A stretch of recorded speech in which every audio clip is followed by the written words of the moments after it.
तो कुंडली में हम एट लॉर्ड की प्लेसमेंट को कंपेयर कर रहे हैं। जैसे किसी जातक का एट लॉर्ड किसी भाव में स्थित होता है और किसी दूसरे जातक का जो एट लॉर्ड है किसी अन्य भाव में स्थित होता है, तो कौन सी प्लेसमेंट ज़्यादा बेहतर हो सकती है। इस वीडियो में जो हम चर्चा करने जा रहे हैं, जैसे मान लो किसी जातक का एट लॉर्ड 10th हाउस में है या किसी जातक का एट लॉर्ड जैसे लगन में है, तो इनमें से कौन सी प्लेसमेंट से क्या क्या रिजल्ट मिल सकते हैं, और अगर हम कंपेयर करें वास्तव में तो कौन सी प्लेसमेंट ज़्यादा अच्छी है, कौन सी प्लेसमेंट में कुछ नुकसान भी हैं।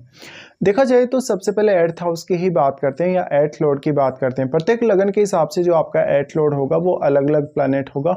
अगर आपका एट लॉर्ड एक सूर्य जैसा ग्रह है या चंद्रमा जैसा ग्रह है, तो इस बात को लेकर आप तय मान सकते हैं कि कहीं ना कहीं आपका जो एट लॉर्ड है वो आपका किसी अन्य भाव का स्वामी नहीं होगा चार्ट में। लेकिन वास्तव में अन्य ग्रह होने के केस में, जैसे शुक्र होने के केस में, बुध, शनि या बृहस्पति होने के केस में, आपका एट लॉर्ड आपके चार्ट में अन्य भाव का स्वामी जरूर होगा। इसलिए फिर जब भी हम प्लेसमेंट की बात करेंगे तो उस हाउस को भी आपको यहाँ कंपैरिजन में लाना होगा या उस भाव से भी उसका कनेक्शन आपको जोड़ना होगा। एट लॉर्ड जो है वो वास्तव में आपकी लाइफ में प्राइवेसी को दिखाएगा या एट्थ हाउस आपकी प्राइवेसी को दिखाएगा। वो प्राइवेसी धन को लेकर हो सकती है, संपत्ति को लेकर हो सकती है, रिलेशनशिप को लेकर हो सकती है या बाकी अन्य मामलों में भी, जहाँ जहाँ भी आप आपके प्रोफेशन का संबंध देखेंगे एट्थ हाउस से। एट्थ हाउस जो है वास्तव में बहुत ही ज़्यादा डीप है, बहुत ही ज़्यादा गहरा है, और साथ में इस हाउस के थ्रू ही आपके जीवन में जितने सारे सडन जो चेंजेस आते हैं वो सारे के सारे आते हैं। ऐसे में वास्तव में कोई चेंज जो आपके जीवन में सडनली आएगा वो बहुत अच्छा भी हो सकता है, बहुत ख़राब भी हो सकता है। फिर दूसरा यहाँ जो पॉइंट बनता है, आपके इन लॉज इस हाउस में है, आपके जीवन साथी का जो वेल्थ है वो इस हाउस में, तो आपके जीवन साथी के आने के बाद भी कभी कभी आपकी लाइफ में बहुत ज़्यादा एक बड़ी ट्रांसफॉर्मेशन आ सकती है। इसके साथ साथ अब कभी कभी क्योंकि एट्थ हाउस है वो बिना मेहनत किए हुए पैसा देता है, या जो भी पैसा आपको गिफ्ट में मिला है या जो संपत्ति आपको गिफ्ट में मिली है, आपने किसी के साथ पार्टनरशिप किया, आपने किसी के साथ अपना कहीं ना कहीं संबंध देखा, अपना अपना लगाव आपने देखा, या आपने अपना संबंध किसी से जोड़ा, तो उसके थ्रू जो जो भी आपको फ़ायदे मिलेंगे, चाहे आपको इमोशनली सपोर्ट मिलेगा, धन संपत्ति के रूप में सपोर्ट मिलेगा, वो सारा का सारा इस हाउस से देखा जाएगा। आपके जितने भी रिलेशनशिप हैं, हिडन रिलेशनशिप, चाहे वो मैरिज का रिलेशनशिप है वो भी एक हिडन रिलेशनशिप ही है, तो जितने भी रिलेशनशिप होंगे एट्थ हाउस के थ्रू ही देखे जाएंगे। अब एट्थ हाउस के थ्रू जो जो भी परिवर्तन आपके जीवन में आएंगे उनको आप भांप नहीं सकते हैं, उनका अंदाजा आप कभी भी नहीं लगा सकते हैं, तो जितने भी चेंजेस होंगे काफ़ी सडन हो सकते हैं।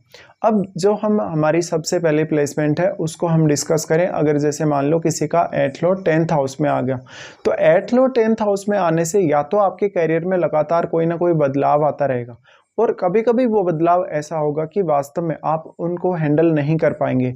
अपने करियर में बार बार उतार चढ़ाव की वजह से आप काफ़ी परेशान रहेंगे, या कभी कभी ऐसी स्थिति में एक बहुत बड़ी ट्रांसफॉर्मेशन आपके करियर में आएगी जो आपके लिए बहुत ज़्यादा फेवरेबल होगी।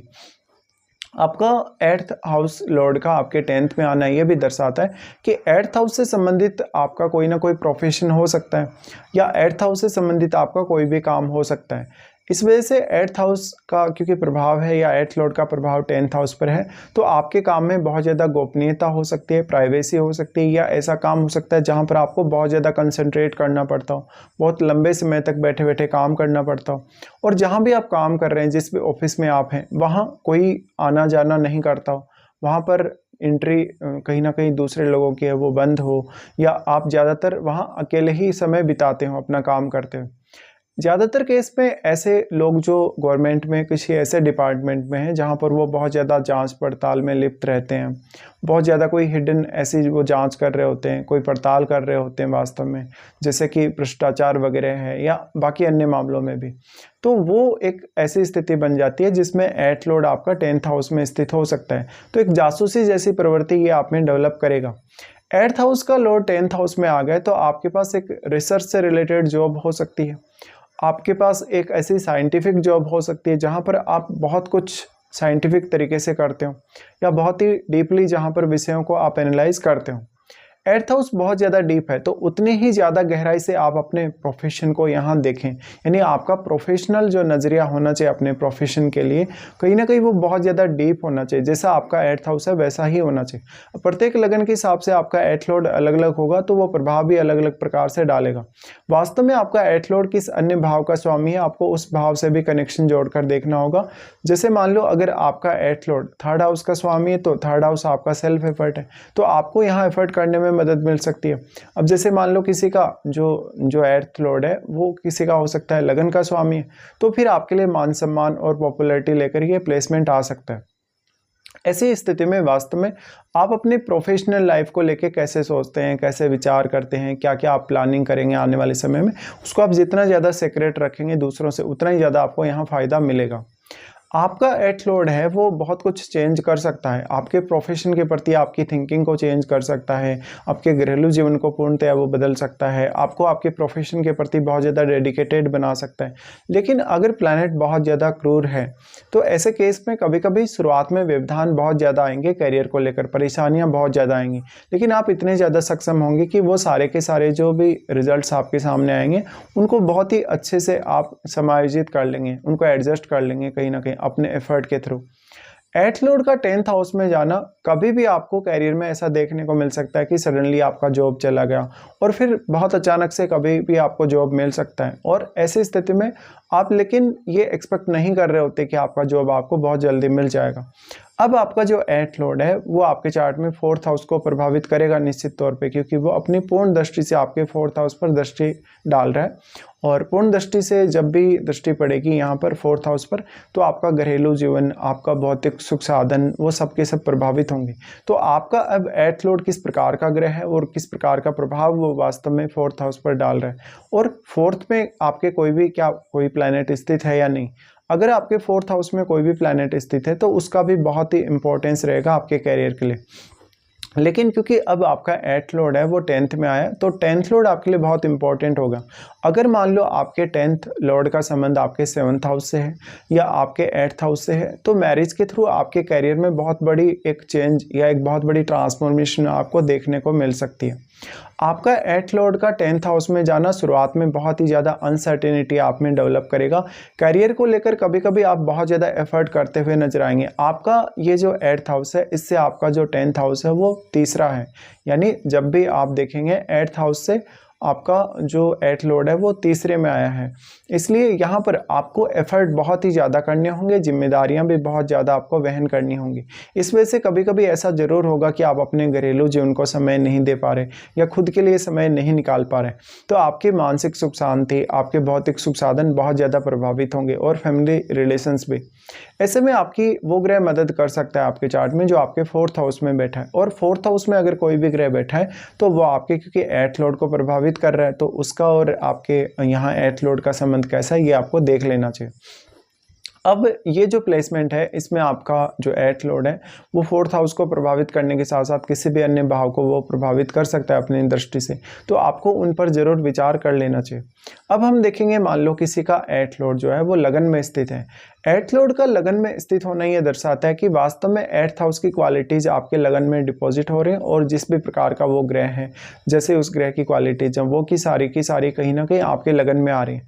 इसलिए उस ग्रह का प्रभाव तो आपके कैरियर और आपके ओवरऑल लाइफ पे आएगा ही आएगा, लेकिन आपका जो रिलेशन है काफ़ी स्ट्रांगली जुड़ता हुआ दिखेगा 8th हाउस से। ऐसे में ज़्यादातर केस में ये होता है कि आपका जो हेल्थ है उस पर मेजर इम्पैक्ट पड़ सकता है कभी कभी अगर प्लैनेट बहुत ज़्यादा क्रूर है तो, या आपका फिर अगर लग्नेश बहुत अच्छी स्थिति में नहीं है तो ये कभी कभी आपके लिए बहुत ज़्यादा प्रॉब्लम ला सकता है। बट एक्चुअल में आपके लिए 8th हाउस की जो गहनता है उसको जांचना, उसको परखना आसान हो जाएगा। 8th हाउस से संबंधित कोई भी काम करना काफ़ी आसान हो जाएगा।